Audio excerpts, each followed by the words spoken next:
Pemirsa, sampai kita di ujung acara. Saya agak khawatir tadi kita statistiknya tadi itu kan kelihatannya bagus ya. Baik dari penurunan yang meninggal dan tingkat yang sembuh. Tapi di lain pihak kita itu harus akui bahwa sampling kita itu lemah. Bahwa tracing dari orang-orang yang terkena COVID pun kita kurang sekali. Kemudian yang di swab itu kita itu dari 1 juta penduduk di Amerika udah 403.000 yang di swab. Di kita berapa persen cuma yang di swab. Jadi statistik. Dan kemudian kita itu yang serendah kita itu cuma negara kayak Nigeria, Kamerun, Bangladesh, bukan negara-negara yang kayak di Eropa. Itu yang saya khawatirnya, kita itu kayaknya bagus di atas, sebenarnya di dalamnya kacau. Apalagi seperti digambarkan tadi, rumah sakit pun tutup gara-gara APD nggak ada. Itu lebih parah lagi dari Bangladesh. Ya, saya ingin juga menambahkan, bukan untuk menambahkan kurangnya performance kita dalam itu, bukan. Kami juga tidak ingin mengatakan bahwa ada eksklusivitas di tenaga kesehatan. Di tenaga kesehatan ini seharusnya ada tindakan langsung dari regulator, terutama mengenai tracing itu tadi. Karena yang akan terpapar langsung nanti adalah tenaga kesehatan. Tracingnya harusnya reguler, itu yang kami himbau dari dulu. Tracing reguler ini tentu tidak bisa diserahkan kepada kemampuan, terutama apalagi di rumah sakit swasta. Jadi selain mendahulukan vaksinasi pada tenaga kesehatan, tapi yang kami minta juga tracing ini tidak akan berhenti.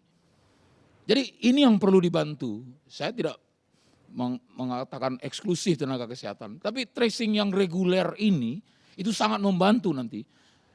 Tidak bisa dipungkiri, selain klaster family, juga klaster institusi atau sarana kesehatan itu terlihat atau tidak terlihat, itu seperti api di dalam sekam. Jadi mengenai tracing itu tambahan kami seperti itu. Terima kasih, Enggerutua. Dari 1 juta penduduk Indonesia, baru 15.000 yang di swab. Ya. Ya, coba lihat data. 15.000 kan nggak mungkin. 15.000 kan yang lebih aja kok, yang meninggal aja 13.000 kok. Ya kan, jadi gini Bang, saya perlu jelaskan juga, ini sebenarnya banyak kemandirian juga dilakukan tracing, seperti kami di BUMN. BUMN itu kami tracing terhadap karyawan kita semua. Jadi secara mandiri kita melakukan tracing. Jadi setiap ada yang kena langsung tracing, baik ke keluarga, baik apa dan sebagainya. Semua. PCR ya? PCR. Jadi karena memang kemandirian ya, jadi ada kemandirian yang kita lakukan juga di kita. Makanya kami kan punya lab juga Bang sendiri. Lab kami kan ada di 9 provinsi.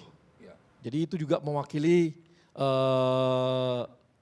BUMN-BUMN yang ada. Jadi kita Bang, jadi kadang-kadang kita itu kami melakukan tracing sendiri. Ya, Anda itu kan kalangan elitnya Indonesia. Bukan. Ya, artinya ya BUMN. Karyawan Bang kan nggak elit Bang. Ya, BUMN.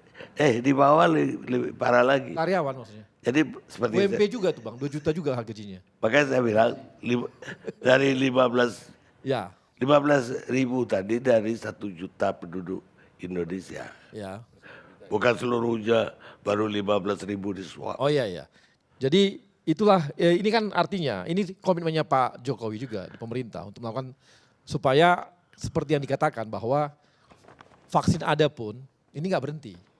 tetap harus dimulai 3M dan tracing, dan itu tetap dilakukan. Itu adalah keharusan. Apalagi kan tadi dikatakan bahwa produksi kan tidak langsung ada 260 juta atau 320 juta, nggak langsung seperti itu.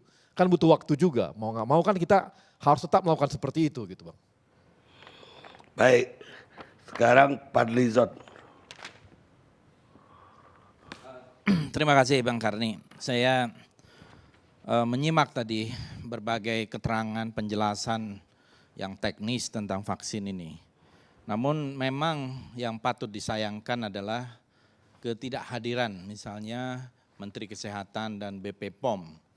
Dan absennya ini juga sebenarnya di tengah-tengah publik ya. Padahal kalau menurut Perpres nomor 99 tahun 2020 yang dikeluarkan oleh Presiden tanggal 5 Oktober, sebenarnya banyak yang terkait penanggung jawab dari semua ini, mulai dari pengadaan hingga akhirnya melakukan vaksinasi adalah Kementerian Kesehatan. Tapi kalau kita lihat di sini tidak terrepresentasikan itu, padahal ini adalah satu forum yang sangat berharga untuk menjelaskan kepada publik. Karena persoalannya adalah transparansi. Transparansi itu menentukan kepercayaan publik. Nah sekarang ini kepercayaan publik itu menurut saya masih rendah terhadap kemampuan kita untuk mengadakan dan langsung melaksanakan vaksinasi yang sebelumnya disebutkan bulan November. Sekarang mundur nanti bulan Desember. Ada protes-protes lagi, saya kira nanti juga akan mundur. Karena dua hal, pertama vaksin ini apakah memang final, ini juga pertanyaan publik. Dan yang kedua adalah apakah ini masih tahap eksperimental, masih tahap uji coba yang belum final. Kalau tadi penjelasan dari Profesor Kusnadi ya, itu kan mengatakan bahwa ini juga sebetulnya laporannya saja baru bulan Januari. Ya, dan baru bisa diproduksi nanti bulan Maret dan April. Tetapi tadi penjelasan Saudara Adi Hasinulingga, kesannya ini ada satu kedaruratan kita tidak dapat vaksin nantinya gitu ya. Padahal vaksin ini kan masih barang gaib ya. Ini seperti dulu ada mobil gitu yang dipromosikan tapi nggak pernah ada mobilnya itu. Ini barangnya masih barang gaib ya. Dan sebagai barang gaib ini kemudian kita sudah mengeluarkan angka-angka yang hebat. Angka-angka yang luar biasa dahsyatnya. Sementara kalau kita membandingkan saja dari sisi ini, ya, ini saya melihat ada yang nggak beres di sini gitu, di dalam proses ini. Tadi Saudara Saleh Daulay sudah menyampaikan bagaimana miskoordinasi di antara siapa sebetulnya yang paling bertanggung jawab sih gitu. Kan mengacu juga pada Perpres harusnya. Tetapi semua orang ngomong, Menteri Investasi ngomong, Menteri Airlangga ngomong, Menteri ini ngomong, semua pada ngomong. Ya sehingga kita tidak tahu siapa yang harus dipegang. Ada yang mengatakan Sementara Menteri Kesehatan juga nggak pernah ngomong. Menteri Kesehatannya tidak pernah ada. Mungkin nanti lain waktu Bang Karni juga sisakan kursi kosong juga di situ untuk Menteri Kesehatan. Ya. Jadi supaya ini harus bertanggung jawab dong sebagai pejabat publik. Nggak bisa lari dari tanggung jawab gitu ya. Dan menurut saya ini berbahaya kalau pemerintah diatur dengan cara seperti ini. Dan tiba-tiba nanti ada satu hal-hal yang sifatnya dadakan yang tidak terencana dan saya kira Presiden juga sudah melakukan warning, peringatan ya. Komunikasi tentang vaksin ini jangan seperti komunikasi tentang RUU Ciptaker kan begitu. Berarti kan Presiden mengakui bahwa komunikasinya gagal sebetulnya. Nah ini jangan sampai gagal yang untuk kesekian kalinya di dalam komunikasi. Ini yang membuat satu public distrust, ketidakpercayaan publik. Saya melihat ya misalnya dari sisi common sense, itu yang tadi disebut emergency use authorization atau penggunaan vaksin ini dalam keadaan emergency. Saya buka sedikit tadi keterangannya apa sih ini? Ini kan mengacu kepada Amerika. FDA itu di sini BPOM ya. Itu FDA menyatakan satu keadaan emergency, darurat. Karena kedaruratan itu barulah kemudian ada yang namanya emergency use of authorization. Nah ini menurut saya kalau di Amerika harus ada pernyataan state of emergency, keadaan darurat nasional. Nah sementara kita berbulan-bulan ini kelihatannya compang-camping di dalam menghadapi ini. Kebijakan berbeda-beda, berubah, pusat, daerah dan sebagainya. Terus tiba-tiba mau menggunakan satu instrumen emergency use of authorization ini dengan cara untuk dalih bahwa vaksin ini harus ada. pasti di belakang ini adalah kepentingan dagang gitu ya. Dan kepentingan dagang ini karena bisnis besar. Bisnis vaksin ini adalah bisnis yang sangat besar. Saya catat juga dari keterangan dari Gubernur Sao Paulo, João Doria. Dia mengatakan sudah melakukan kontrak katanya dengan Sinovac 90 juta US dollar untuk 46 juta dosis. Artinya kalau dirupiahkan kira-kira 28.000 per dosis rupiah, 28.000 rupiah. Sementara Menteri Airlangga dalam kesempatan yang saya baca di dalam pernyataannya itu mengatakan akan dijual antara 10 sampai 20 dolar. Berarti 300.000 rupiah. Ini aja perbedaan yang sangat jomplang, 28.000 rupiah kontrak di Sao Paulo, 300.000 rupiah mau dijual di Indonesia. Ini apa namanya kalau bukan dagang gitu. Dan ini menurut saya sangat berbahaya karena rakyat sedang susah, mau dibikin lebih susah lagi. Dan ini belum pertanyaan apakah vaksin ini ampuh atau aman enggak gitu loh. Itu pertanyaan berikutnya. Keamanan dan keampuhan itu masih diragukan. Karena WHO sendiri pernyataannya mengatakan tidak mungkin ada vaksinasi pada tahun ini. Ya, itu pernyataan WHO yang saya baca. Jadi kenapa kok bisa terburu-buru seperti berlomba-lomba? Jangan-jangan nih banyak makelarnya di sini gitu. Ada makelar merek ini, makelar merek itu. Dan ini menurut saya ya makin memperubit persoalan vaksin ini. Jadi sebaiknya kembalilah kita kepada produk-produk dalam negeri ya. Kan gitu ya. Yaitu vaksin merah putih seperti yang dulu pernah dijanjikan oleh Pak Jokowi. Dan ini menurut saya lebih reliable ya karena semuanya jelas, strain-nya juga jelas dan kita mempunyai kemampuan. Agak delay sedikit. Jangan dianggap wah nanti lebih banyak orang yang meninggal, jangan begitulah. Gitu karena kita tidak berada di dalam satu state emergency. Kalau mau state of emergency dari dulu dong, dari bulan April itu harusnya state of emergency. Tetapi kita tidak melihat bahwa sekarang masyarakat kan sebagian besar mungkin ya sudah paham perlunya menjaga jarak, masker dan juga mencuci tangan dan sebagainya. Bahkan di beberapa daerah kita lihat ya, saya baru pulang dari Medan itu kelihatannya di sana normal semua gitu ya. Ini mengherankan juga di beberapa daerah begitu. Walaupun ini menurut saya satu hal yang harus kita antisipasi bahayanya gitu. Dan artinya masyarakat ada juga yang tidak percaya. Ya, walaupun ini kan kita yakinkan bahwa memang jelas ini sangat berbahaya kalau kita tidak menjaga diri karena akan terus menerus. Jadi jangan dijadikan bahwa persoalan vaksin ini dalihnya adalah karena kita nanti kehabisan vaksin. Itu menurut saya sangat memalukan argumentasi itu ya. Karena orang Indonesia saya kira tidak bodoh lagi untuk melihat bahwa di belakang ini ada satu kepentingan korporasi yang besar yang jumlahnya ratusan triliun mungkin ya dan terus akan menjadi kita menjadi objek dari perdagangan itu. Saya selalu juga mengatakan jangan sampai orang Indonesia ini menjadi kelinci percobaan. Enggak, tapi kan ini pemerintah yang beli, bukan tadi kan saya tanya ada swasta yang impor enggak? Kan belum dijawab juga, maksudnya belum ada kesimpulan juga apakah dibolehkan atau tidak. Ya belum ada kata Arya. Iya, tapi kan bahwa nanti kemudian. Jadi perlu saya jawab. Ya silakan. Yang Gubernur Sao Paulo itu $2 itu emangnya tolak angin?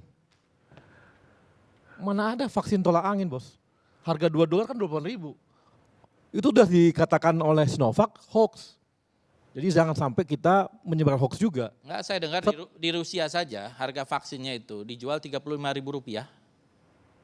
Versinya Rusia. Ya kita belum tahu ampuhnya bos. Loh sama kan?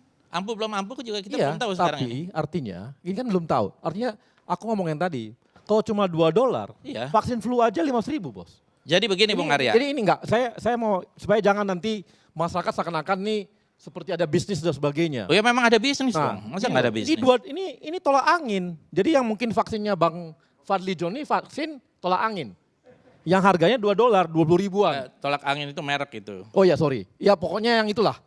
Artinya itu yang kita minum-minum itu loh, herbal yang minum-minum itu yang masa setara dengan vaksin itu. Begini justru ya. Nah itu jadi Saya melakukan jadi satu. konyol gitu loh, jangan terlalu konyol juga Kan gitu. jangan kalau terlalu informasi. konyol. Coba lihat, saya tanya sekarang. Untuk PCR swab itu berapa modalnya? Berapa Saya modal nggak ahli- sesungguhnya? Saya nggak jualan PCR mas. Saya bisa jawab, kurang lebih 300.000 rupiah. Ah. Tapi bisa di rumah sakit orang swab itu 2,5 juta. Ada yang lebih. Berapa kali lipat? 300.000 itu dari mana tuh Bang? Itu kan harga Saya dengar. komponennya apa aja kan ada HPP. Itu masih harus detailkan itu. unit Iya, costnya iya. itu. Saya dengar itu bisa 300.000 300.000. apanya gitu. Makanya bang, Harga Sekarang Anda jawab jual, berapa dong? Harga jual atau harga pemerintah udah reagennya? katakan 100.000. Harga dasarnya. Harga dasar. Ya, unit berapa? cost 300.000. Berapa? Nih. Nah, Enggak ada jawab berapa? kalau setahu saya kita patokannya kepada batas tertinggi Ya, aja. sebut angka Batas dong, tinggi. berapa? Kalau batas tinggi kan 900.000. Iya. Loh itu penjualan waktu tempo hari aja dibilang pemerintah sempat menghimbau, saya baca di mana, di bawah 500.000 agar dijualnya. Kenapa? Karena harganya itu di bawah itu. Kenapa bisa ada yang sampai 2,5 juta? Ya, Bahkan ada yang lebih dari mungkin itu. gini Bang Fadli waktu ke rumah sakitnya minta yang 1 hari langsung keluar berapa Enggak, jam? Oh itu iya. enggak. Kalau iya saya kan alami juga ada di Bukan, saya tanya sekarang dasarnya itu berapa? Supaya kita tahu harus ada keuntungan dong. Tapi jangan keuntungannya itu 10 kali lipat, 20 kali lipat gitu. Iya, tapi maksud saya lah itu teman-teman pemerintah sudah katakan bahwa batasnya adalah ini 100.000. saya analogi saya terhadap tadi vaksin. Iya. Jujur dulu, berapa sebenarnya yang dibeli dari situ, ya vaksin. Dan kalau kita buat sendiri, berapa sebenarnya sesungguhnya harga vaksin itu, Nah, sebentar. ya kan? Ya, sebentar. Ini aku jawab yang tadi dulu. Masalahnya karena dikatakan $2, makanya saya bilang tadi seperti merek yang tadi itu. Loh, ini kan gubernur yang mengatakan, Gubernur Ya. Sao Paulo. Sudah dijawab oleh Sinovac, itu Ya, bohong. mau percaya juga siapa? Udah di counter loh Bang. Di counter. Udah di counter Ya, bahwa di counternya oleh yang Cina dong. disampaikan Karena itu mungkin tidak ada yang betul. protes. Kok di Indonesia segini kok kamu jual segitu di Sao Harga Paulo? ongkosnya aja berapa, Bos? Ya itu ongkos kan komponen lain. Nah, kan enggak dong. Kontrak Ini di kontrak. Brazilnya udah di Ya udahlah. Itu satu. Yang kedua, Dua-duanya yang- juga nggak tahu persis. yang kedua adalah masalah tadi dikatakan kita nunggu vaksin merah putih. Kita setuju. Ya. Tapi tahun 2022. Katanya 2021 presiden yang mengatakan. Loh, 2021 mulai uji klinis, Bos. Hmm. Mulai uji klinis tahun 2021. Ini saja kita uji klinis kan selesainya kapan? Januari baru tadi katakan bahwa interimnya keluar. Belum lagi nanti untuk ininya. Nah, ini uji klinisnya 2021. Saya baca ya keterangan presiden itu bahwa Ya. itu sudah tersedia dan sudah bisa dilaksanakan itu pada tahun 2021 pertengahan. Itu uji klinis. itu yang Bukan uji Sinovac klinis. kali, Bos. Baca dong pernyataan presiden. Iya, oh salah mungkin, situ salah. Bos. Siapa yang salah? Lu. Enggak, coba dilihat. Enggak, aku udah dicek. tahu. Ya kita jawab. So, itu lu yang salah, Bos. Jadi begini ya, bukan ini masalah Enggak, waktu. ini Ini kita ada para beberapa. profesornya tanya, kan mereka kan tahu, pasti tahu juga kondisi perkembangannya. Ya, vaksin merah putih. maksud saya lebih bagus kita delay sedikit tapi pasti dari sisi keamanan dan keampuhan. Oh, kita setuju. Itu satu hal. Setuju. ya. Ketimbang kita terburu-buru sekarang itu poinnya sebetulnya. Setuju.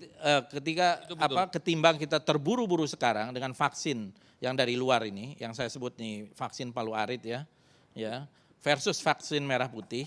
Jadi ini menurut saya sebaiknya kita betul-betul ada satu hasil yang saya kira masyarakat butuh kok ini, asal pasti. Tenaga medis sangat membutuhkan, tapi pasti. Nah kepastian ini butuh waktu kan, seperti tadi dikatakan. Kalau uji klinisnya saja reportnya baru bulan Januari, kenapa harus terburu-buru beli? Barangnya nggak ada kok, barangnya belum ada, masih uji klinis. Kenapa harus mengijon? Nah ini pertanyaan, kenapa kita harus mengijon vaksin? Loh, ini Bos mensekut. Itu namanya mengijon bukan? Loh, kan gini, kan kita daripada nggak dapat barang Bos gini. Ya tapi mengijon Ntar bukan dulu. itu namanya. Nanti kejadian lagi. APD kurang lu teriak-teriak lagi, Bos. Oh enggak, Oh, iya. itu manajemen. Kenapa APD kurang? Karena di awal sudah menganggap enteng coronavirus. Lah, Bahkan presiden waktu itu mengatakan makanya, terima sama. kasih coronavirus tidak masuk ke kita Indonesia. kita juga sekarang daripada nanti dikatakan kita terburu-buru dan sebagainya. Ya itulah makanya butuhnya perencanaan yang matang. Lebih bagus Justru- terlambat tapi kita justru selamat. kita Justru kita kan dengan ada. matang ini. Bagaimana kalau gantian? Ya ganti. Ya. Ada duluan. sebagai Jadi menurut pembicara. saya lebih baik terlambat daripada kita buru-buru tapi tidak selamat. Jadi kan ada pepatahnya tuh, biar lambat asal selamat. Itu dari SD kita udah. Dari SD kita diajarin itu. Daripada terburu-buru, gerasa gerusu, ternyata itu menjadi penyakit. Ya, bukan nanti dari negatif menjadi negatif, jadi tahan, malah dari negatif bisa jadi positif. Dan lihat itu berita-berita banyak di negara-negara lain, di Korea Selatan walaupun itu vaksin flu ya, bukan vaksin, itu vaksin flu saja yang sudah proven kayak gitu, negara yang relatif lebih maju daripada Indonesia bisa terjadi. Mereka sampai, apalagi kita, kepercayaan sekali lagi, public trust itu nomor satu. Dan kita melihat proses pengambilan keputusan di dalam soal vaksin ini, itu menimbulkan public distrust, ketidakpercayaan publik. Ya, karena itu lompat-lompat dan terlalu banyak ini, seperti semuanya mau bicara dan semuanya mau jadi pahlawan ya di siang bolong gitu terhadap ini. Ini menurut saya tidak adanya koordinasi persoalan ini. Harusnya tunjuk dong, jelas. Kalau Kementerian Kesehatan, jelas Kementerian Kesehatan. Menteri Kesehatan ngomong, seperti tadi saya katakan, nggak pernah ngomong, nggak pernah hadir di sini. Malah Anda dari BUMN, terus dari KSP, dari mana yang lain nggak ada. Ini dari Kominfo. Apa hubungannya secara langsung? Menteri Kesehatannya nggak pernah ada di sini, nggak pernah bicara di depan publik. Itu salah satu yang membuat menurut saya satu public distrust. Jadi kembali tadi waktu itu juga kita pernah berdebat ya. Anda bilang November pasti, ternyata sekarang juga diundur Desember. Saya yakin itu karena arahan dari Presiden harus hati-hati, kemudian di-delay sampai pasti lagi. Nanti mungkin kalau Presiden mengatakan udah kita tunda aja tahun depan ya. Ini omongan saya catat aja nih, nanti pasti bukan Desember, tahun depan jadinya. Nah kemudian nanti bulan Januari bisa ditunda lagi. Ini perencanaan ini harus matang gitu. Jangan menjadikan rakyat kita sekali lagi kelinci percobaan. Ini yang berbahaya. Baik.